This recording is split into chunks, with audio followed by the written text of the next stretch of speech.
চাঁপাইনবাবগঞ্জের শিবগঞ্জে septic tank থেকে নাসিমা বেগম নামে এক গৃহবধূর মরদেহ উদ্ধার করেছে পুলিশ।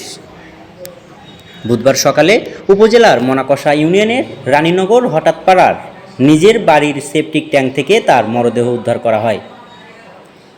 পুলিশ বলছে, নাসিমা বেগমকে তার স্বামী হত্যা করে সেপটিক ট্যাঙ্কে ফেলে দেন। চাঁপাইনবাবগঞ্জের অতিরিক্ত পুলিশ সুপার ANM অসীম ফিরোজ এসব তথ্য নিশ্চিত করেছেন।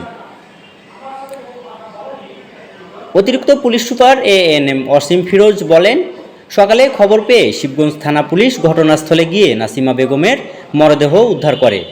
তার শরীরে ধারালো অস্ত্রের আঘাত রয়েছে। এ সময় আটক করা হয় তার স্বামী মিজানুর রহমান ভেজুকে। তিনি প্রাথমিকভাবে নাসিমা বেগমকে হত্যার কথা স্বীকার করেছেন বলেও জানান তিনি। অসীম ফিরোজ আরও বলেন, পারিবারিক কলহের জেরে রাতে বাড়ির ভেতরে ধারালো অস্ত্রের আঘাতে নাসিমা বেগমকে হত্যা করে পরে তার মরদেহ বাড়ির বাইরে এনে সেপটিক ট্যাঙ্কে ফেলে দেন স্বামী মিজানুর রহমান। মরদেহ উদ্ধার করে ময়নাতদন্তের জন্য চাঁপাইনবাবগঞ্জ জেলা হাসপাতালে পাঠানো হয়েছে বলেও জানিয়েছেন এবং এই ব্যাপারে মামলা দায়েরের প্রস্তুতি চলছে।